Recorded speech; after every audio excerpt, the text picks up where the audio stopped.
What's up, everybody? I hope you guys are having a great day today. You watch your On Air with Nick Driver, the Nick Driver podcast. I have a very special podcast for you guys today.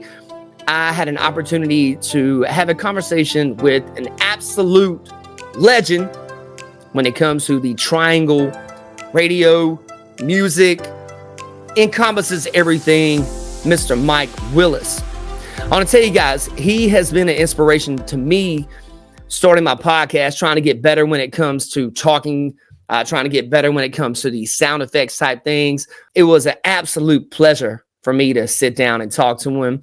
And I learned so much by having this conversation with him.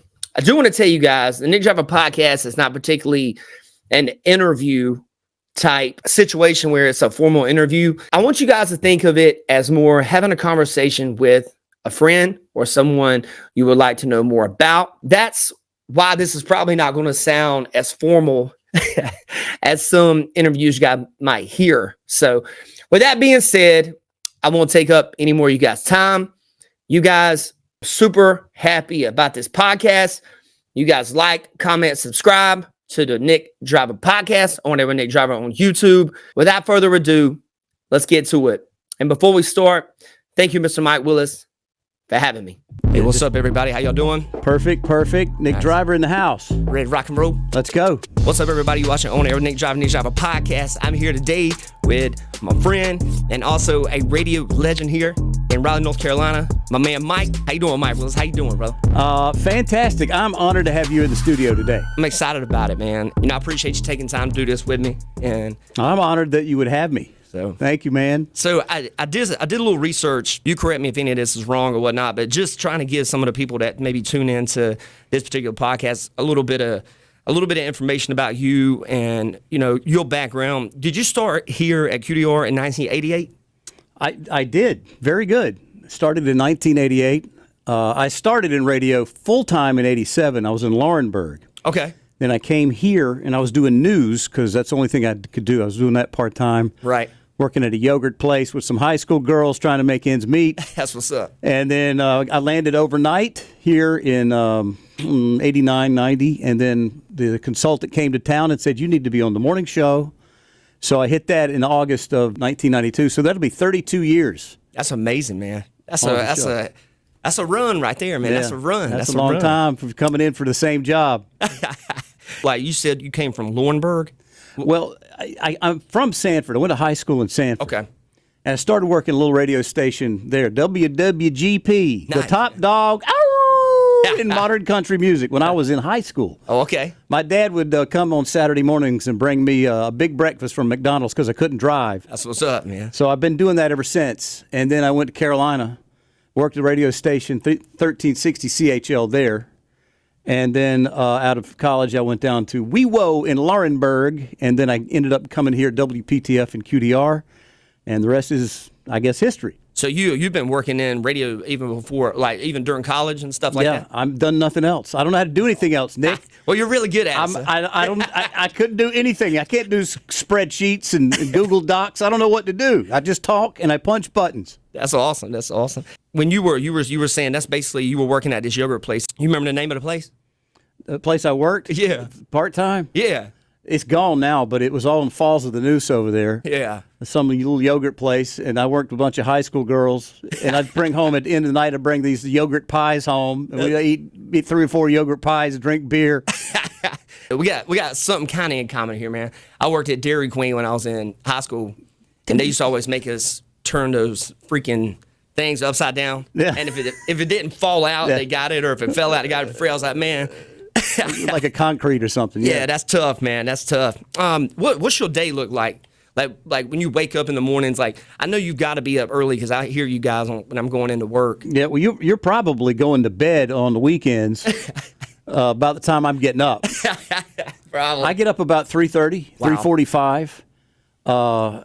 I have everything, man, it's like a well-oiled machine. I have everything laid out. I got my little clothes laid out. I got my little breakfast laid out. I get ready, I come in here, and then the show prep begins.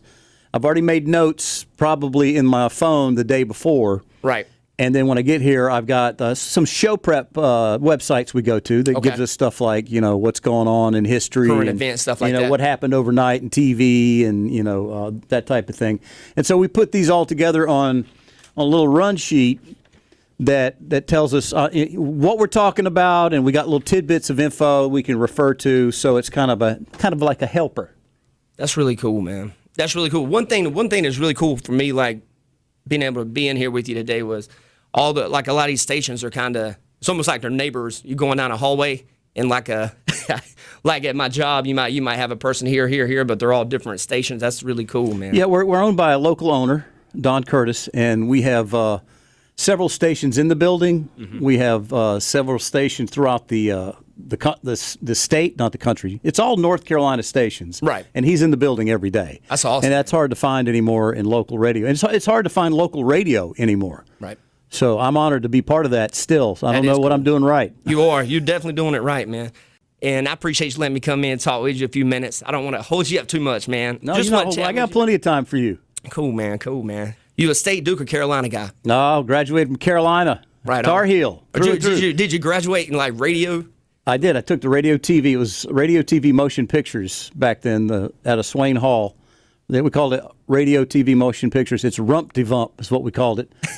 And I was radio, and I just it's all I knew how to do, and I sucked at all my classes. Right. My freshman and sophomore year, I was on academic warning. I was too busy because there's 400 people in class, and I'm like, you know what? Let's go downtown and have a beer. Yeah. But I don't know. I got out of it. Once I got into my major, then that's really what kicked in. And I wouldn't have been in this business had it not been for my father. Oh, really?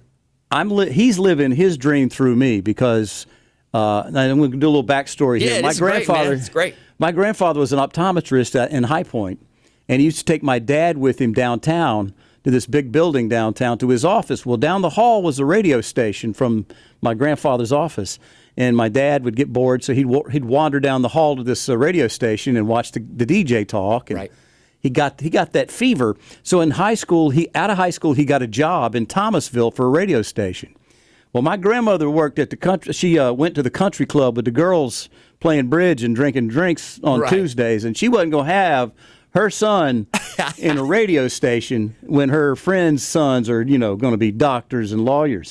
So she wouldn't let him do it. Right. So when I was in Sanford, my mom looked at my father and says, "You need to get Mike a job. He can get him away from that Wilson Weathers boy because they're just running around all town all the time, having too much fun." Yeah. Well, my dad, he was in the Kiwanis Club, and the guy that owned the station at the time in Sanford was part of the Kiwanis Club, and he looked at Richard Findell was his name. He looked at Richard Findell and said, "Hey, get my son a job." And he said, "Oh," he joked. He said, "Okay." They gave me a job. I sucked. I was terrible. I talked out of the back of my throat. It's WWGP. You know what though? But as time went on, I was in college. I'd come back that station. I started to develop a natural delivery. Right. And then it kind of got to me. And then I don't mean to keep going here, but when I was like 7, 8 years old, I got a radio by my bed at night, listened to it at night before I went to bed, and I'd listen to AM radio. And AM radio was so cool because at night they have to the big stations, big and little stations shut down, their wave path. And so you can pick up stations, in New York. I can pick up stations in Indiana, Ohio. I'd be listening to the Wolfman on WGAR in Cleveland, baby. All right. Nice. I'd be listening to 880. In New York, WCBS.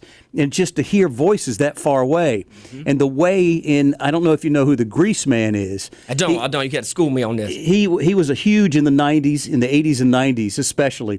He was a little dirty. Right. But he could paint.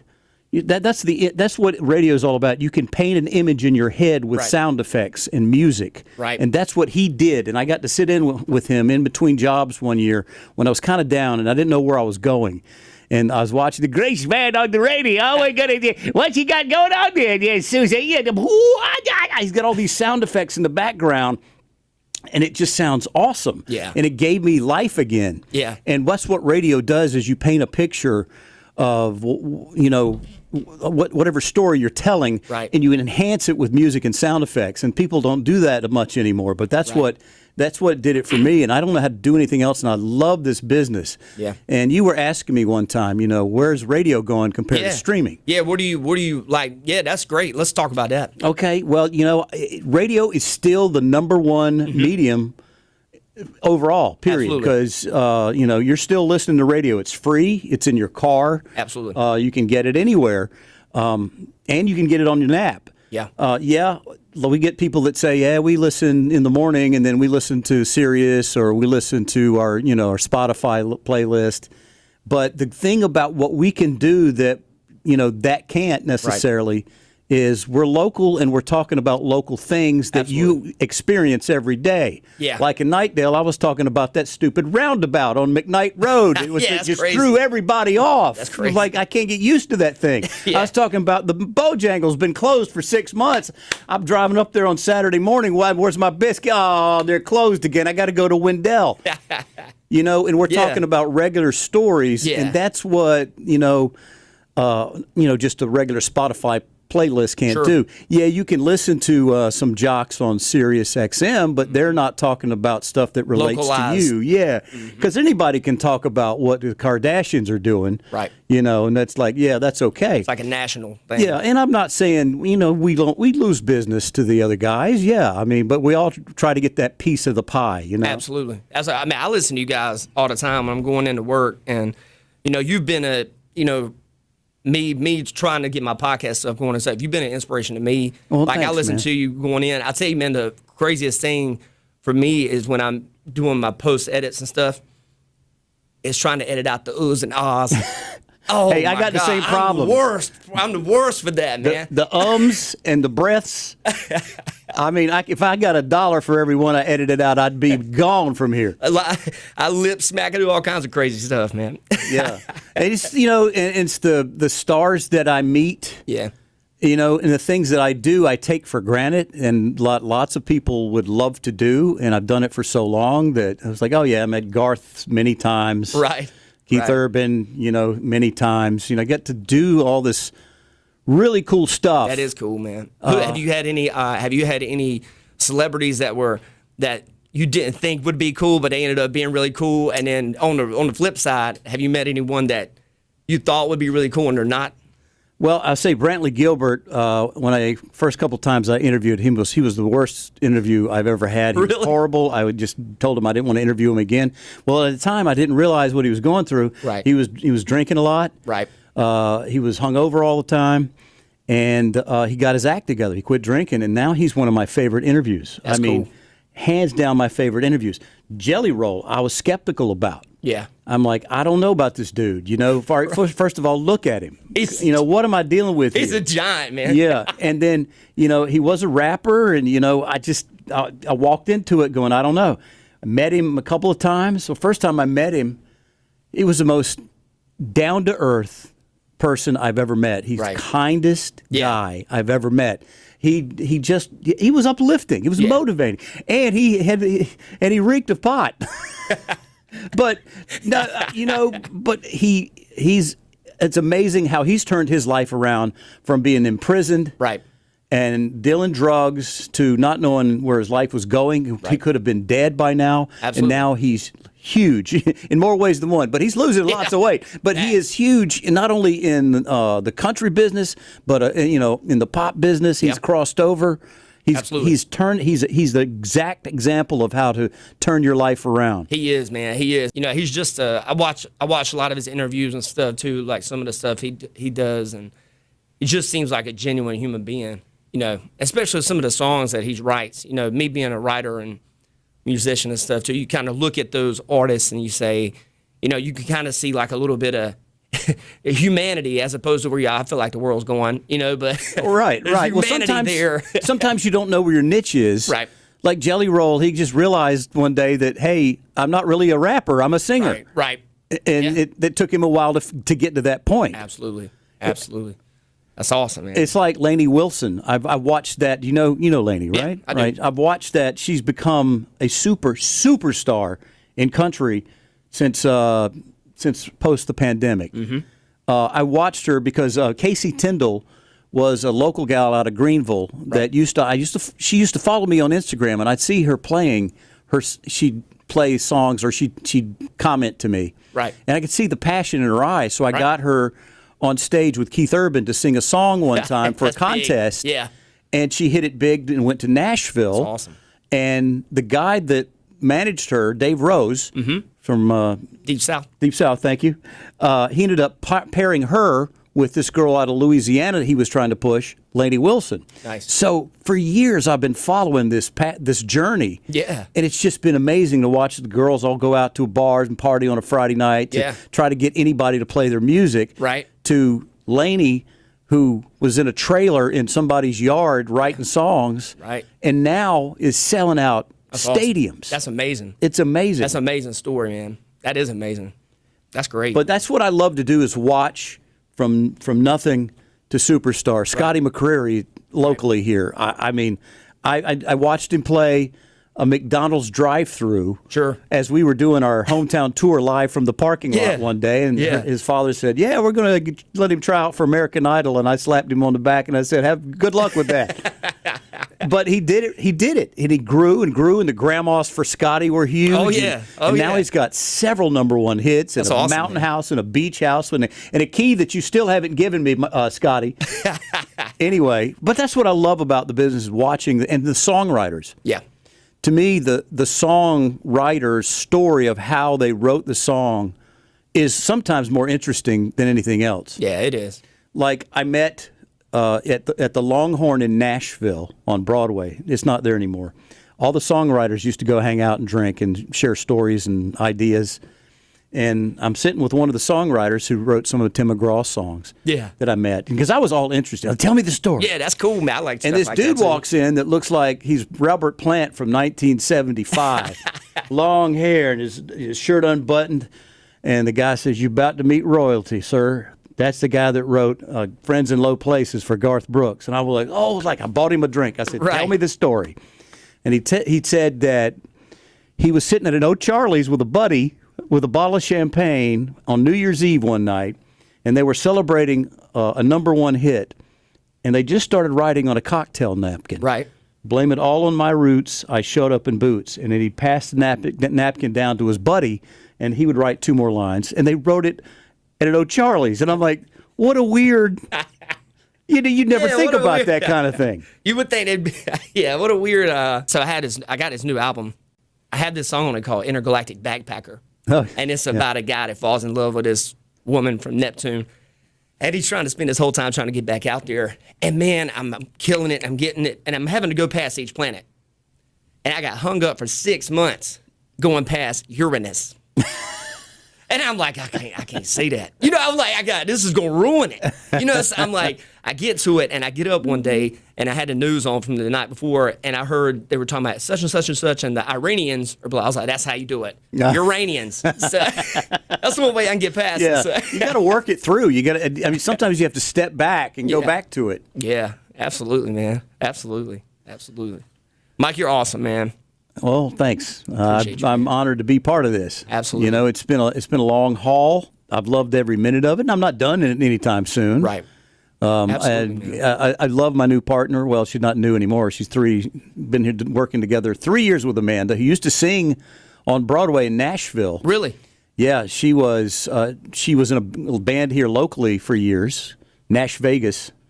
And they'd play the sports page and I remember that, yeah. Little places around town. And I got her to play my birthday party in the backyard one day. Nice, man. And, you know, she told me she was kind of itching to go off to Nashville. And I said, well, go. Time's now. You got to get going now because when you get older, you're not going to do it. Yeah.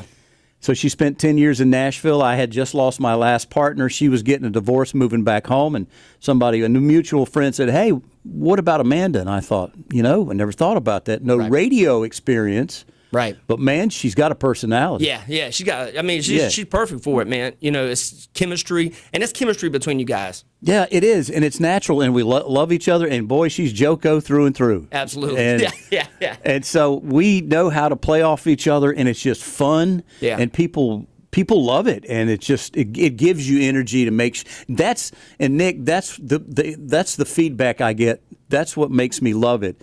Is I might have a bad day. It's like a dog coming. It's like you working all day and you walk in the house and a dog comes to you and it's like somebody likes me. Right. I feel like I've done everything wrong, and then we go out in public and somebody will say, I had to pull off the side of the road. I was laughing so hard at what you were talking about. Yeah, today. man, y'all got some funny stuff. Or we have somebody that just recently even came up and said, she starts crying. I'm like, what's the matter, hon? She goes, I've been going through a bad time, and this show got me through it. And I'm like, that's awesome. I can't believe that something like that, we could touch somebody like that. Yeah, man. And that's what gives me the drive is the fact that we're having fun, and we are making a difference, and that's what local radio can do. Absolutely, man. Absolutely. And then once you have that connection, with people like that on that personal level, I think you're doing almost like that's just good. That's just good all around. Just having that kind of connection with people. I know I've been, there's stuff throughout my life that I've been going through, and you hear something driving in your car and you get upset because you can relate to it and stuff like that. But then it kind of helps you work through those problems. So I think that's what you're doing. Well, it's Nick. It's like I have people come up to me because I was a single father. And I used to bring my daughter in here and put her on the floor, and then somebody take her to school or whatever. And people would call up here and say, I was a single parent, and I feel like our lives have paralleled each other because my child was going to kindergarten when yours was, and my child was learning to drive when yours was. Right. And, because I forget, how long I've been here. If people, they know, but they remember. And there's so many new people moving here, and so I have to reintroduce them to the show. But it's an honor to be part of this career for so long. Absolutely, man. So radio personalities, DJs, something switched in the 90s to where, you remember the Howard Sterns? Oh, yeah. And, what happened exactly, in your opinion? Society kind of got more PC? Or do you feel like, because I remember when I was younger, it used to be a lot. It seemed like it was a little bit more edgy, almost too far sometimes. Yeah, I think, well, I'm not saying I don't know 100%. Well, we've always been kind of conservative. Right. Because we got listeners from 5 to 105 listeners. Right. And you don't want grandma in the car. Well, I got my granddaughter in the car, and I don't appreciate you talking about it. Right. You know what I'm talking about, though. Yeah, so, but other pop stations or rock stations, they were edgier back in the day, and maybe you're right, it's political correctness. I don't know. I know I used to be able to talk about the president off the air, make some jokes about him. Yeah. Not anymore. Right. I can't take either. I can't, whether it's Obama or Trump, I can't say anything about the president in joke because, people are more angry now. State, yeah. And I go by a hashtag, and I think if everybody would go by this hashtag, the life would be much better. It's called hashtag lighten up and laugh. Yeah. I can laugh at myself. Look, I'm bald. I'm old. I can't jump and run. I know what I am, but people don't know how to laugh at themselves. Right. So when they see stuff and they hide behind a keyboard. Yeah. It's just it's easy to throw shots behind a screen. Yeah, you know what? We need to love more and hate less. Absolutely, man. Pull it in, push out the jive and breathe in the love. Absolutely, man. Absolutely, I agree with that 100%, man. 100%, man. And laugh more, damn it. That's it, guys, man. You gotta laugh more, man. You gotta make that happen. When you were doing the news at that, you were saying that was the first station you worked at? Yeah, down in Laurinburg, I was WeWo. What was do you remember any just crazy, is there any crazy news stories that sticks out as your head over that time? As my first full-time job, I didn't really want to be a newsman, but I was a job I had to take to get out of the house. Dad said, get out of the house. Right. And yes, I was in the middle of the Robinsonian newspaper kidnapping. Oh, okay. They took hostages at the Robinsonian newspaper. It was a couple of Lumbee Indians. Yeah. And it made national news. Wow. And I'm getting phone calls from CBS, AP, NBC. All kinds of stuff. And I'm feeding audio, and I've got somebody on scene, and they've got guns, and they were trying to get some better rights for the Lumbee Nation. Right.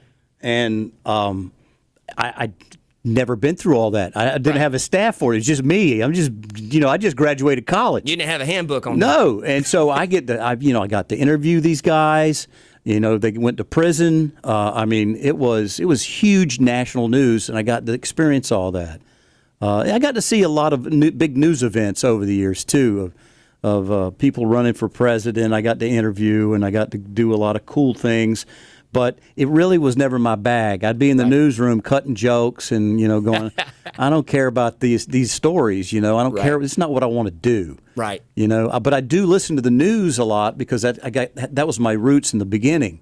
So I like information. I like to hear what's going on, Right. Absolutely. Because it affects what you do. It does. You can't be ignorant. I think that's part of the problem is a lot of people today are just ignorant to what's going on in their world. I don't think stuff hits people. I think our phones and just the current culture we're in, I think it allows people to live in just a box, a circle. I kind of had this visual in my mind. It's like if everybody's walking around at the mall, it's like they're not even aware of the person that's 10 foot away. No. It's like there's a bubble around them. And pay attention. Yeah. Shut up and drive. Put the phone down. I play this game sometimes when I get bored if I'm coming into work and I get in traffic. And I'll start counting 10 cars and just see how many of them are playing with their phone while they're driving. It's normally like 7 to 8 out of 10. How many times you almost get hit by a car moving into your lane? Absolutely. Get off the phone. Yeah, exactly. All right, guys. You guys were watching the Nick Driver podcast, On Air with Nick Driver.